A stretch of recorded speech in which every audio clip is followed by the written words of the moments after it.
My dad suddenly got very sick and had to go to the hospital. I can't go on our honeymoon because I need to be with him. So my husband says I should go alone. I was really excited about our honeymoon, but now it's not happening. My husband thinks I should still go by myself. But who goes on a honeymoon alone? Then something unexpected happened. My father-in-law, who was supposed to be in the hospital, appeared in front of me. "Why are you here, father-in-law?" "My name is Sarah. I've been with Mark for 5 years, and he finally asked me to marry him this summer." Looking back, those 5 years felt like a long time. We started visiting Mark's parents' house about a year into our relationship, and he met my parents who live far away too. But he always said, "Let's wait until work is more settled," without making a definite plan to get married. Lately he even joked, "Why change anything?" This made me worried. "Mark, I'm turning 30 soon. If you're not going to be honest with me, we might need to end things." After I said that, Mark finally asked me to marry him. We were close to each other's families and had already talked about everything, from our wedding plans to our honeymoon destination. All that was left was to make those plans happen. We decided to have a small wedding with just our closest friends and family. The only thing left was our honeymoon. Mark planned to spend the day at his parents' house to spend time with them. I had dinner with my parents, who came from out of town, and then went home alone. I packed our bags for the honeymoon and sent Mark a text before bed. "Mark, you did great today. I'm all set for our honeymoon tomorrow. I'm really excited about going to Italy." But I didn't hear back from Mark. I figured he must have been really tired from the wedding and fell asleep. I hoped he wouldn't oversleep for our flight the next day. Feeling a bit worried, I eventually fell asleep. The next morning, I got a call from Mark. "Sarah, something really bad happened," Mark said quickly as soon as I answered the phone. "My dad collapsed and he's in the hospital. You'll have to go on our honeymoon alone today." "What? What do you mean?" I was shocked. "But your dad seemed fine at our wedding yesterday, didn't he?" "I'm just as surprised as you, Sarah. I need to stay with him, but you should still go on the honeymoon without me." "That's crazy. If your dad's sick, I can't just leave for our honeymoon. Who goes on a honeymoon alone anyway?" I asked which hospital his dad was in, but Mark wouldn't tell me. "If I told you, you want to come visit, right?" "Of course I would. Dad knows how much you've been looking forward to going to Italy. He insisted I should still let you go. Please respect his wishes. I won't be able to enjoy myself with everything that's happening. Will you come join me once he's feeling better?" "Definitely, I'll be there as soon as things calm down here." "Don't say as soon as things are settled. It might jinx it. Please, let me handle things here and go to Italy as planned. I'm almost at the hospital, so I won't be able to answer your calls. Talk to you later." "Well, wait, Mark," I tried to say, but he hung up before I could get a word in. I called back right away, but his phone was off. I didn't even know which hospital he was heading to, so I couldn't rush to be with my father-in-law. Feeling helpless, the doorbell rang, startling me. When I opened the door, I was shocked. "Father-in-law?" There he was, standing at the door, supposed to be in the hospital after collapsing. "Are you okay? Your legs? They're working." I stammered, feeling like I was seeing a ghost. "What do you mean?" My father-in-law looked confused as I checked if he was really there. "Are you feeling all right?" "Oh, I had a bit too much to drink at the wedding yesterday, but I'm fine now. Sober as a judge this morning, and I drove here just fine after dropping Mark off." "After dropping Mark off?" "Yeah, you're going on your honeymoon, right? I dropped him off at the station, but then I realized I should have come to pick you up too. Let me take you to LaGuardia." I was really confused. My father-in-law, who was supposed to be in the hospital, dropped Mark off at the station. None of this made any sense. Then it hit me. My father-in-law mentioned LaGuardia, but we're supposed to fly from JFK to Italy, not LaGuardia Airport. "You said you'd take me to LaGuardia, but our honeymoon is in Italy." "Oh yes, that's what I thought too." I was surprised when Mark told me this morning that we changed our plans last minute and decided to go to Alaska instead. Alaska. The more I heard, the more confused I became. "Mark said we're going to Alaska." "Yeah, he did. He left a note in the car." My father-in-law showed me a post-it that Mark had left in the car. It had the name of an inn in Alaska and a flight from LaGuardia to Ted Stevens Anchorage International Airport written on it. When I saw it, everything started to make sense. "Can you take me to LaGuardia then?" Of course. Traffic shouldn't be too bad. We'll probably get there around the same time as Mark's train. Thank you so much. On the way, I couldn't stop thinking about Mark's behavior. Whether my guess was right or not, I find out when I saw him at the airport. I thanked my father-in-law and went into the airport. Near the check-in counter for the Alaska flight, I saw Mark right away. He was with another woman, cozying up together and picking out drinks. My suspicions were confirmed. He had been cheating on me. Maybe it started while we were living together. His reluctance to get married might have been because of her. And now, not only was he having an affair, but he was also going on a trip with her on the day of our honeymoon. I stood boldly in front of him. Mark, holding drinks and about to leave the store, saw me and looked shocked. Sarah, what are you doing here? Same question to you.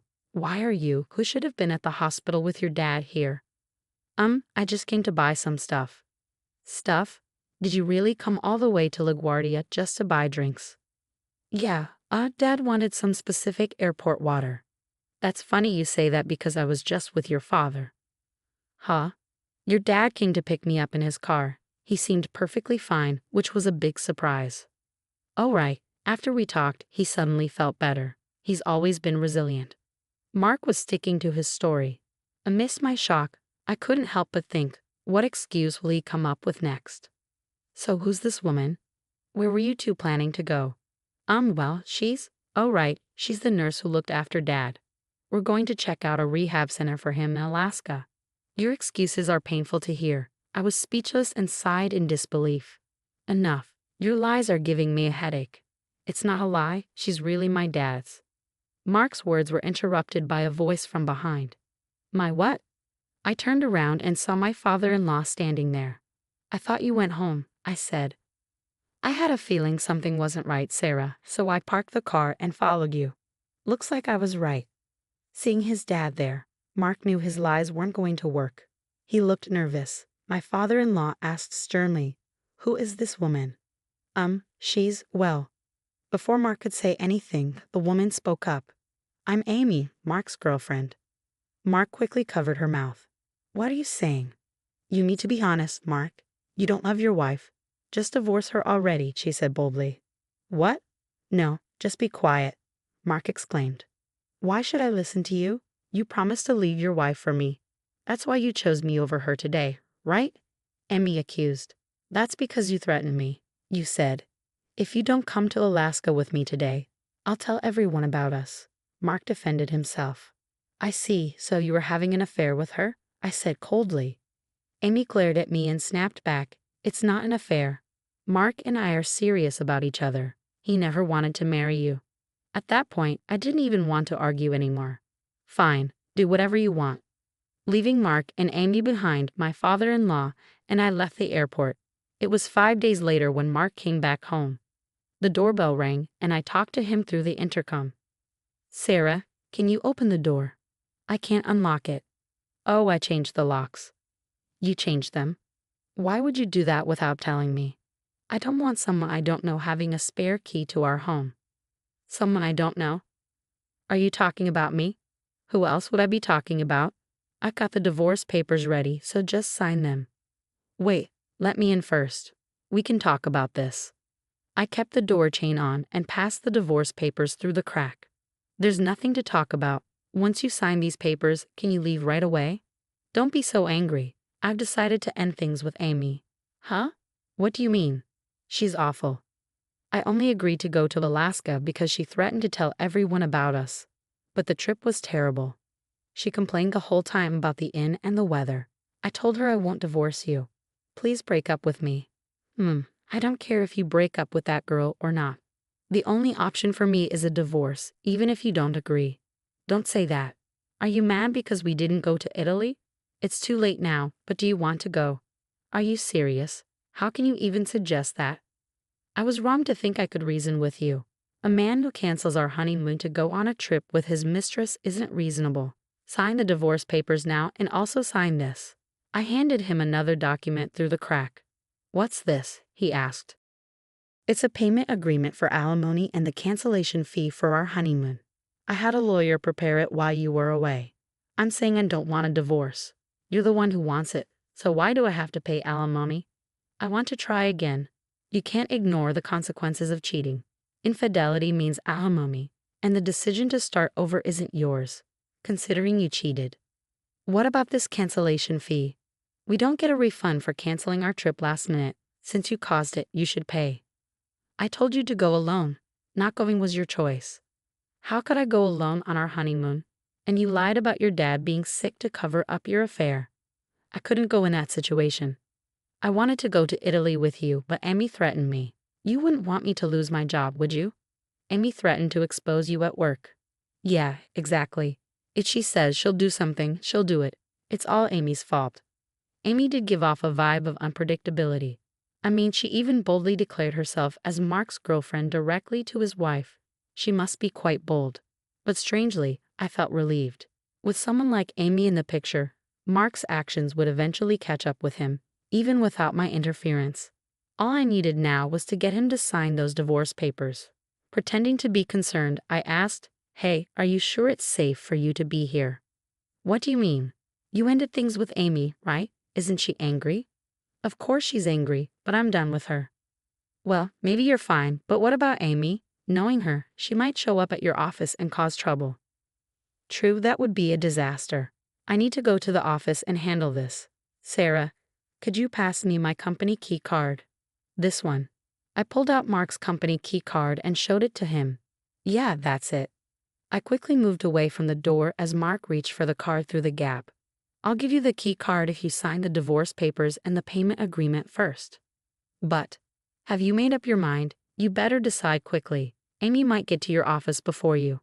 "All right." Mark reluctantly signed the documents and passed them through the door gap. "There, is that enough? Now give me the key card." I handed him the key card, and Mark hurried off to the office. I went to the courthouse to submit the divorce papers and gave the signed payment agreement to my lawyer. It was a relief to have the financial matters settled. The next day, Mark called me in a panic. "Hello? Sarah. What do you want? We're legally strangers now. There's nothing to talk about."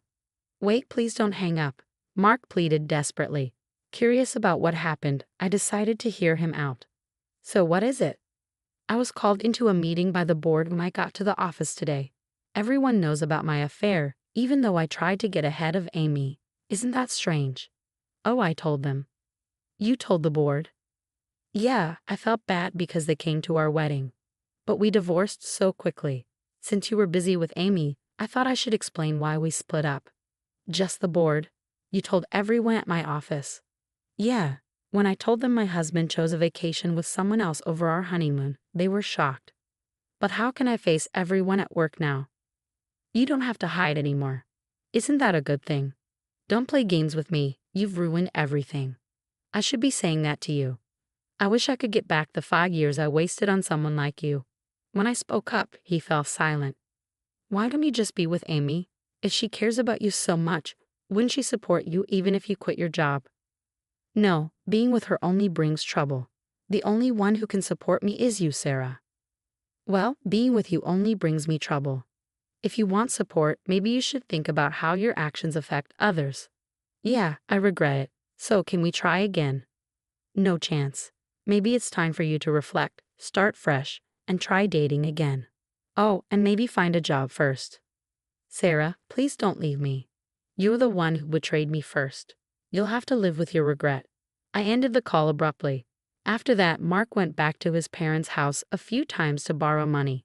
But my father-in-law, who was falsely made out to be seriously ill and used as an excuse for Mark's affair, was furious. Eventually, he cut ties with Mark. Mark started feeling uncomfortable at work and ended up quitting. Job hunting didn't go well, and now he's barely making ends meet by working part-time at a convenience store. On the other hand, I moved into a new home with the alimony from Mark. Even though I changed the locks, it still felt strange living in a place my ex-husband knew about. Mark's parents helped me move. Maybe they saw it as a way to make up for their son's mistakes. I still keep in touch with them and have meals together occasionally. I may not get back the 5 years I spent with Mark, but I'm determined to find someone better next time.